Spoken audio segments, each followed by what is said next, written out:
Salom barchaga, Premiere Pro bo'yicha qisqa videolarni davom ettiramiz. Bugungi mavzu magnit. Xo'sh, magnit nima uchun kerak? Misol uchun biz bu yerda birorta kadrni qirqamiz, buni barchasini qirqdik.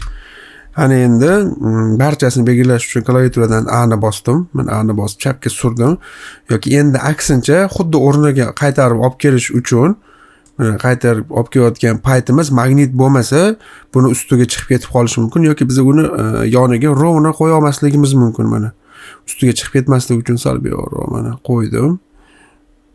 Xo'p, endi yaqinlashtirib ko'radigan bo'lsak, orada qora nima paydo bo'lib qoladi yoki biz ko'rishimiz mumkin, uni ustiga chiqib ketib qoladi. Magnit esa avtomatik tarzda o'ziga tortib oladi. Buning uchun mana magnit o'chib qolgan bo'lsa, sizlarda magnit yoqib qo'yasizlar. Buni magnit yoqish yoki klaviaturadan S klaviaturasi.